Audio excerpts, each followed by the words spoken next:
darling, what's going on? What year is it? Why are you wearing that mask? Yes, darling, it is the year 2020. 2020 years after the birth of Jesus Christ. It's actually coming up to Easter Sunday. It's Good Friday.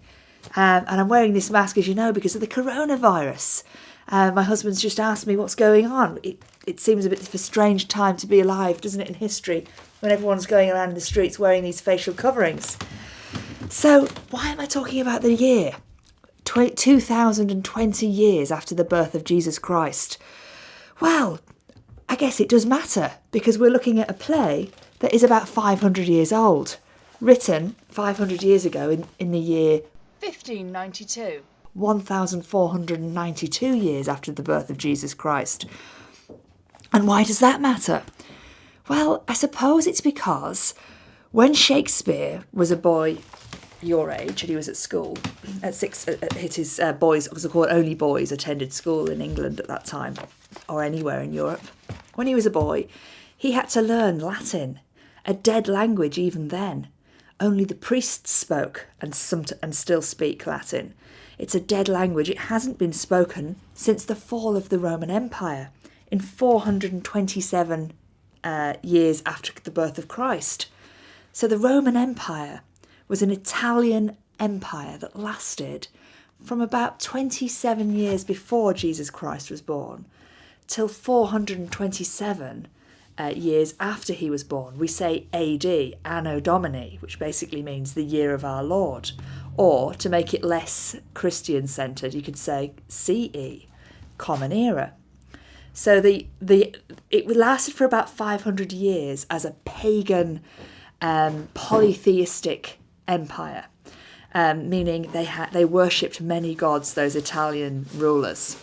And they ruled over all of Greece, all of what is now Turkey, all of what is now Babylonia.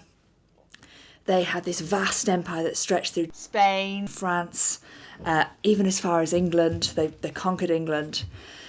And in that time, they wrote a great deal about their beliefs, and they had hundreds of festivals throughout the year. It was a very interesting time and an interesting belief system, because a little bit like Game of Thrones, I suppose, or Star Trek, there was worlds within worlds in their belief system. For example, there was Jupiter, the great god of the sky. There was Neptune, the god of the sea. Mars, the god of war. Venus, the goddess of love. These ancient Romans worshipped all of these gods as if they were like them, all-powerful.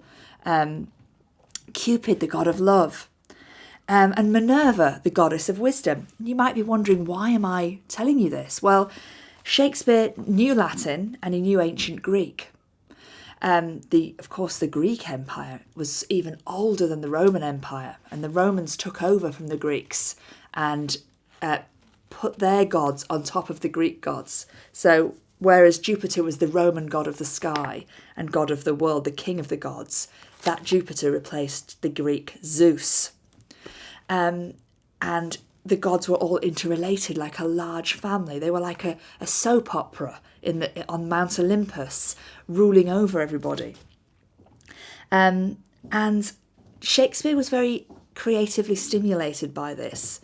Shakespeare was a Christian, and indeed Christianity replaced the Roman Empire in around the year 380, 380 years after Jesus Christ's birth. Christianity replaced all those Roman gods, and Christianity became the official empire.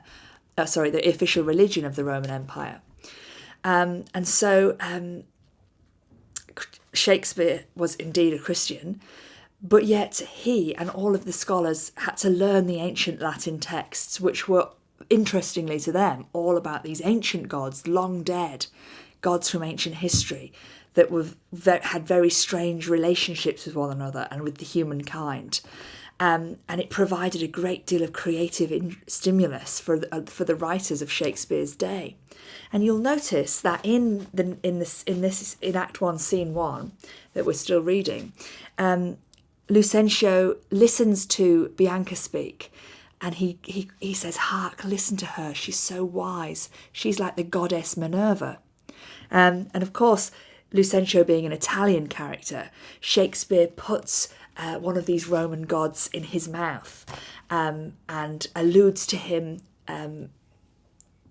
reflecting on those gods, because for Shakespeare that would have been great fun to imagine the ancient gods alive in the minds of these Italian Roman characters. So where we were last time, if we can just recap, we got to the point where Baptista had told Bianca to come back inside the house, to leave the angry Catherine shouting on the street, where Hortensio and Gremio had picked on her, bullied her, basically told her she would never find a husband, that you would have to be crazy to marry her. I think Gremio said he would rather be hanged than have to marry her, or she would have to be carted off to her wedding.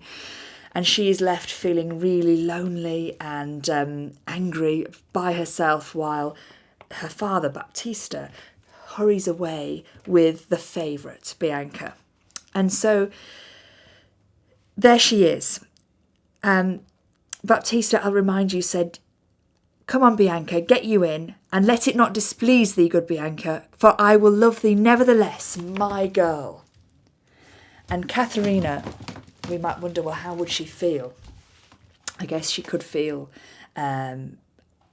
rejected, isolated, possibly jealous. And Katharina says here, "A pretty Pete. It's best put finger in the eye, and she knew why." And Bianca says, "Sister, content you in my discontent. Sir, to your pleasure humbly I subscribe. My books and instruments shall be my company, on them to look, and I'll practice by myself." So there, Katharina is saying, it's best I put my finger in your eye, dear sister. And Bianca says, "Well, how dare you find happiness in my unhappiness? Father, I will do what you say. I will humbly follow and obediently follow your instructions. I will go now to my own room in our family home, and I will look at my books and play my instruments and just keep to myself like the ideal Elizabethan woman." And this is when Lucentio summons the Roman goddess Minerva, the goddess of wisdom, intelligence, and all learning. "Listen, Tranio, thou may hear Minerva speak." And this is quite interesting. Lucentio is calling Bianca here the goddess of wisdom, because she is going to go and study her books and learn her instruments. However, throughout the play, you'll see that it's Catherine that seems to be the more educated one, in the way she plays with language. And certainly towards the end of the play, she seems to be able to reflect on her life in far more depth than can Bianca. So we'll see what happens there. Now back to Hortensio, the old suitor, the elderly gentleman that wants to marry Bianca, as does Gremio, the other old guy. Hortensio, "Signor Baptista, will you be so strange?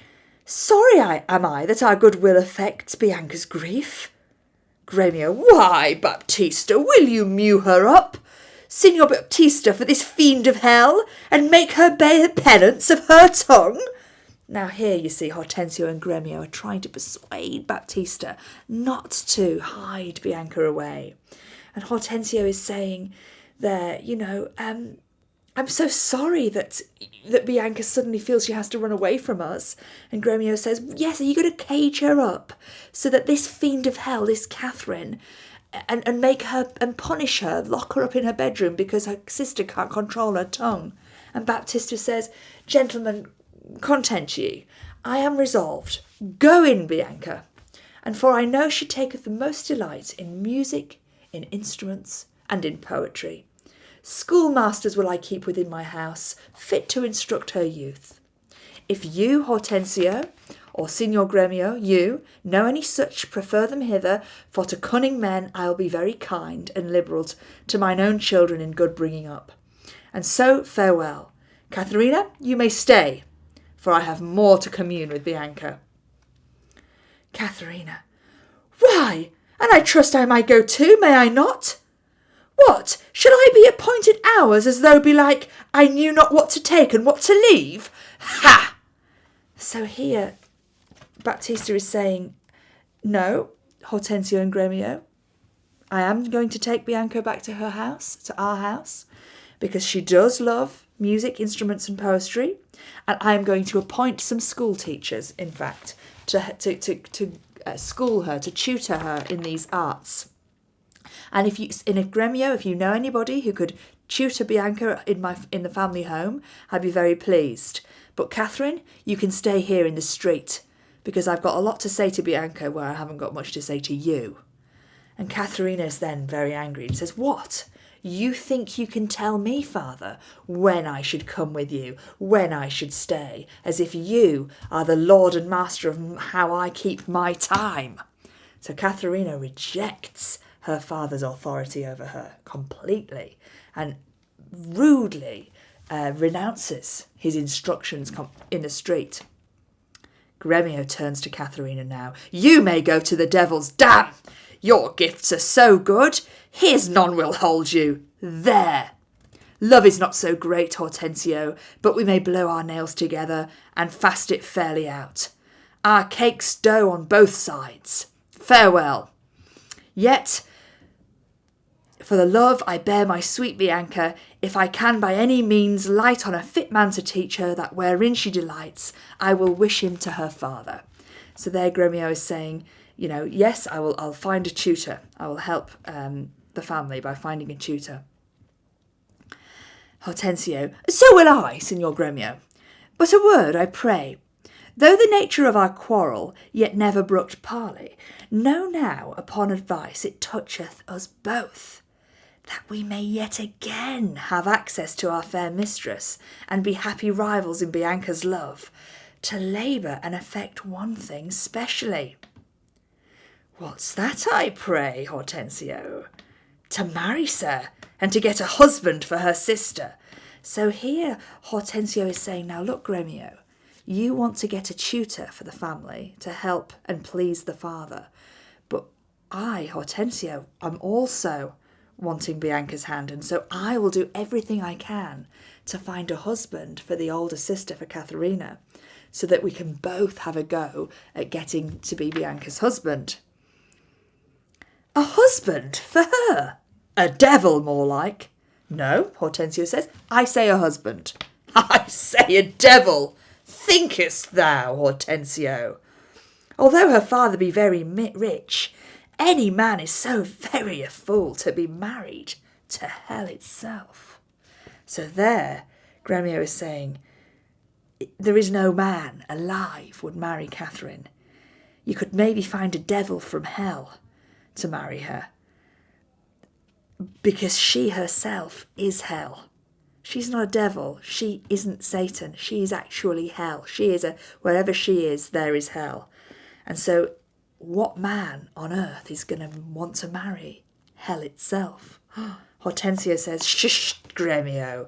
Though it pass your patience and mine to endure her loud alarums, why, man, there be good fellows in the world, and a man could light on them, would take her with all her faults. She's got money enough. So there Hortensio is saying, yes, she's got these loud alarums like a seagull. She's going, wah, wah, squawking in the street all the time. She's far too loud for us. We can't put up with her. But surely there'll be one man out there who'll put up with her. And indeed, because she's a wealthy woman, her father's very wealthy, she'll bring a lot of money to the marriage. So of course we'll find somebody. Gremio is not so convinced. I cannot tell. But I had as lief take her dowry with this condition, to be whipped at the high cross every morning. So he's there saying, I would only take her dowry, I would only take her marriage money if she was whipped at the high cross every morning. So she would need to be punished every morning in the middle of the village, or in the middle of Padua, the town. if he was to marry her. He would not, that might keep her quiet during the day if she could be whipped every morning. But there's no other way that he would accept all the money in the world for marrying her. Hortensio then says, Faith, as you say, there's small choice in rotten apples, but come, since this bar-in-law makes us friends, it shall be so far forth friendly maintained, till by helping Baptista's eldest daughter to a husband, we set his youngest free for a husband, and then to have it to it afresh. Sweet Bianca, happy man be his dole, he that runs fastest gets the ring. How say you, Signor Gremio? So there Hortensio is saying, come on, yes, she's a rotten apple, Katharina, but you and I, we can work together to make this happen. We'll help find a husband for the older daughter, and then we will both have our chance as equal sort of like rivals in love. But we'll be friendly until then. How about it? Gremio says, I'm agreed. And would I had given him the best horse in Padua to begin his wooing, that would thoroughly woo her, wed her, and bed her, and rid the house of her. Come on. So there Gremio is saying, yep, and I would give the very best horse to the man who would charge for her, towards her, like a knight with his sword.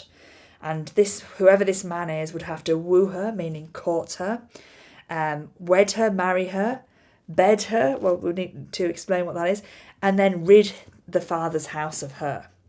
And so they decide to go and do that. Now Tranio, return to him. Now Tranio, remember, is the servant standing quietly by as he listens to these two men discuss the problem of Catherine's marriage. Lucentio, don't forget, has fallen head over heels in love with the beautiful Bianca. So now there are three men desperate to marry her. Gremio, the older Hortensio, the old man, and the young undergraduate Lucentio, all three desperately in love. Tranio is there just to help his master. Tranio, I pray, sir, tell me, is it possible that love should of a sudden taken such a hold of you? Lucentio, oh, Tranio, till I found it to be true, I never thought it possible or likely. But see, while idly I stood looking on, I found the effect of love in idleness. And now in plainness do I confess to thee, that art to me as secret and as dear as Anna to the Queen of Carthage was. Tranio, I burn, I pine, I perish. Tranio, if I achieve not this young, modest girl, counsel me, Tranio, for I know thou canst. Assist me, Tranio, for I know thou wilt. So there he's saying, I burn. I'm so deeply in love with Bianca that I'm on fire, and I'm pining without her, and I will die without her, and I need you to help me achieve her love, to get me to her. Tranio says, Master, it is not the time to chide you now. There's no point telling you off now. Affection is not rated from the heart. If love have touched you, naught remains but so. Redimi decaptum quam quies minimo, meaning ransom yourself, now that you have been captured, for as little as possible. Lucentio, gramercies, lad, go forward. This contents, the rest will comfort, for thy counsel is sound. Tranio, Master, you looked so longingly on the maid. Perhaps you marked not what's the pith of all. Now the pith, P-I-T-H, is as you may know, the white flesh inside an orange or a tangerine, a satsuma, that stuff that you don't eat. And yet it is hidden, and it's a very essential part of the fruit. And Tranio is just cautioning him there. He's saying, look, you've seen this beautiful girl. You've heard her say that she likes poetry and books and instruments. But that's all you know. You maybe don't know what really lies in the heart of her at all. Lucentio, oh, yes, I do.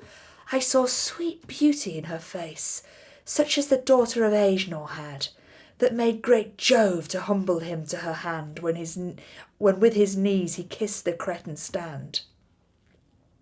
So this is going back to ancient Greece, the empire before the Roman Empire. We're talking 3,000 years ago.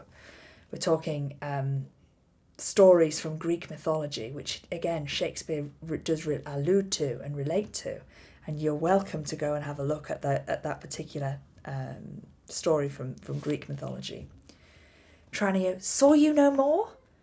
Marked you not how her sister began to scold and raise up such a storm that mortal ears might hardly endure the din? Now Tranio's saying, this family dynamic is a bit strange. Sure, Bianca was standing there in the public street, looking like butter wouldn't melt.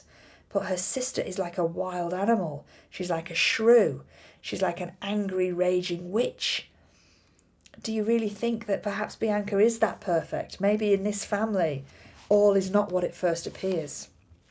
Lucentio is ignoring the angry sister. Tranio, I saw her coral pink lips move, and with her breath she did perfume the air. Sacred and sweet was all I saw in her. Tranio, no then. He talks to the audience. 'Tis now the time to stir him from his trance. I pray awake ye, sir. If you love the maid, bend your thoughts and wits to achieve her. Thus it stands. Her elder sister is so cursed and shrewd that till the father rids his hands of her, master, your love must live a maid at home, and therefore has he closely mewed up, because she will not be annoyed by any suitors. And so Tranio's reminding Lucentio of the problem.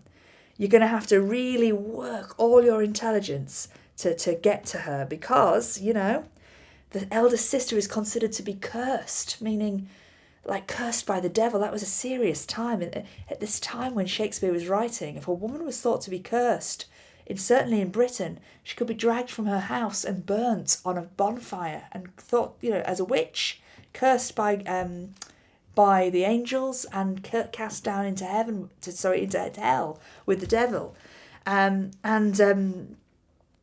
this is a terrible thing, to be cursed. Catherine the Cursed is her nickname. Catherine the Shrew, the Cursed. And so, Tranio is saying, this is a serious situation. It's very unlikely she's ever going to be married to anybody with half a brain. And so until then, the father has got Bianca locked up in a room, pretty much, and no one can get close to her. But Lucentio says, "Oh, Tranio, and what a cruel father is he! But art thou not advised he took some care to get her cunning schoolmasters to instruct her?" He says, "Yeah, but didn't he just ask for some school teachers to go and teach her?" Tranio says, "Ha ha, marry am I, sir, and now 'tis plotted." "I have it, Tranio," says Lucentio. "Master, for my hand, both our inventions meet and jump in one." "Tell me your idea first." Tranio says, "You, Lucentio, will pretend to be a schoolmaster, and you will teach the maid yourself. That's your device. That's your strategy." Lucentio, "It is." "May it be done?" Tranio, "Not possible, for who shall carry out your part, and be in Padua here as Vincenzo's son, in your fine house, welcoming your friends, going to the university, holding banquets for your new university friends? How can you be a school teacher for Bianca, pretending to be a school teacher, and also be yourself at university?" Then Lucentio uses the word basta, meaning enough. "Content thee, for I have it in full. I have it worked out. We have not yet been seen in any house in Padua, nor can we be recognised by our faces for man or master. Nobody knows that you're the servant and I'm the master. Therefore, it follows thus. Thou shalt be the master, Tranio, instead of me. You will keep my house and wine and servants like I should. I will become someone else, some man from Florence, some Florentine, some Neapolitan, or perhaps a poorer, a meaner man of Pisa, meaner meaning poorer. The idea is hatched, and shall be so. Tranio, at once, undress yourself. Take my coloured hat and cloak." They're going to swap clothes. Lucentio is going to become the poor servant character, the teacher, the poor teacher. Pisa, and he's going to go and pretend to be to teach. He's going to knock on Baptista's door and say, "I'm here to teach your daughter in Latin." And Tranio is going to be the wealthy young undergraduates keeping a fine house. And that way Lucentio will get to spend his every day with Bianca teaching her Latin or geography or maths or whatever he chooses to teach her. Now they swap clothes, and Lucentio says, "When Biondello comes, he waits on thee, but I will charm him first to keep his tongue." Tranio, "So had you need. In brief, sir, sith it your pleasure is, and I am tied to be obedient." I'll do this for you because I am obedient to you. "For so your father charged me at our parting. Your dad asked me to serve you." "Be serviceable to my son," quoth he. Although I think he meant in another way. "I am content to become Lucentio, because so well I love Lucentio." And Tranio, he's also a young man. He's delighted at this thought that he could become the master. And he's only following Lucentio's instructions. Lucentio says, "Tranio, be so, because Lucentio loves, and let me be a slave to achieve that maid whose sudden sight hath thralled my wounded eye." So again, he's alluding there to Cupid, the god of love. Of course, Cupid, you might think of Valentine's Day. Again, it's an ancient Roman belief in the god of love. And of course, if Cupid fires his bow at a person, the bow catches you in the heart. In Lucentio's case, it caught him in the eye. It's implying to the reader that it's through his eye that he's in love with Bianca. Of course, he doesn't know her heart. He doesn't know her mind. But his eyes are bewitched by this sight of her beauty. And so Cupid, the god of love, has caught him in the eye with the arrow of love. Now enter Biondello.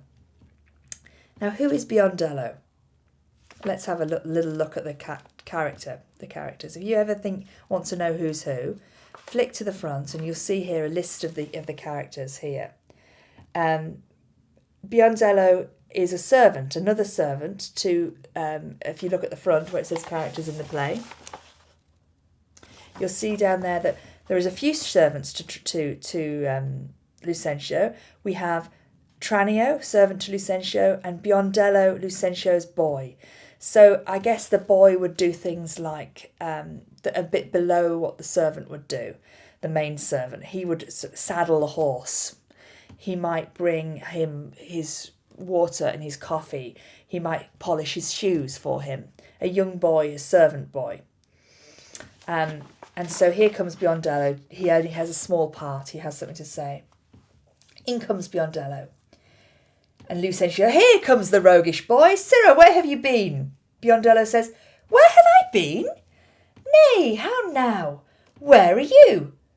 Master, has my fellow Tranio stolen your clothes, or you stolen his? Or both? Pray, what's the news?" So Biondello says, "What's going on? Where's my master? Where's Lucentio? Tranio, why are you dressed up as Lucentio? And Lucentio, why are you dressed up as Tranio? Why have you swapped your clothes?" And Lucentio says, Hey, Biondello, sirrah, come hither. 'Tis no time to jest, and therefore frame your manners to this time. Your fellow Tranio here, to save my life, puts my apparel and my countenance on, dresses in my clothes, and pretends to be me. And I, for my escape, have put on his clothes, for in a quarrel since I came ashore, I killed a man, and I fear I was seen, I was descried. So wait you on him, I charge you, as becomes, while I make way from hence to save my life. Do you understand me?" Wow, so Lucentio is really telling a little story, a lie to his servant boy, isn't he? He's saying, "Gosh, I killed somebody and I need to pretend to be someone else." "Oh, aye, sir," says Biondello, "never a whit." Lucentio, "And not a jot of Tranio in your mouth. Tranio is now changed into Lucentio. You understand?" Biondello says, "Oh, yes, the better for him. Would I were so too." Tranio, "So could I, faith, boy, to have the next wish after, that Lucentio indeed had Baptista's youngest daughter. But, sirrah, not for my sake but your master's, I advise you use your manners discreetly in all kinds of companies." when I am alone, why then I am Tranio, but in all other places else, I am your master, Lucentio. Do you understand? So both Tranio and Lucentio are really trying to impress upon Biondello that, there's been a serious murder and he must pretend that the two men are who they say they are. Lucentio says, Tranio, let's go. One thing more rests that thyself execute, to make one among these wooers. If thou ask me why, sufficeth my reasons are both good and weighty. Exeunt. And I'll leave it there. That's the end of Act 1, Scene 2. And in the beginning of the next scene, another protagonist appears. There are two protagonists in the play. There's Catherine, the Cursed, Catherine the Shrew, Catherine the Harridan, the Devil Woman. And then we have Petruchio, the man who has been tasked, I guess, by Hortensio and Gremio to try to woo her, wed her, bed her, and rid Baptista's house of her. And we're going to meet Petruchio, a crucial character at the beginning of Scene 2. But I'd like to leave you there at the end of Act 1, Scene 1, with quite a lot of rich characterisation, indeed history, Roman history, even ancient Greek history, and a lot of play acting and disguise between Tranio and Lucentio, and the beginning of a subplot, an interesting subplot with the two older suitors, Hortensio and Gremio. We as readers get the idea that they're now plotting something as well. So we're going to come up against some real Shakespearean knots in the following scenes. Girls, I hope you enjoyed that reading. Please feel free to rewind at any point, listen to certain parts again. Please go through with your highlighters, highlighting and annotating anything that I've explained. If you have any questions, please bring with you some questions to our Zoom meetings, and I will, on the chat bar, look forward to answering any questions that you may have. In addition to this, we've got Google Classroom, which I will tell you about on Sector. Thank you, girls. Okay, I've done it.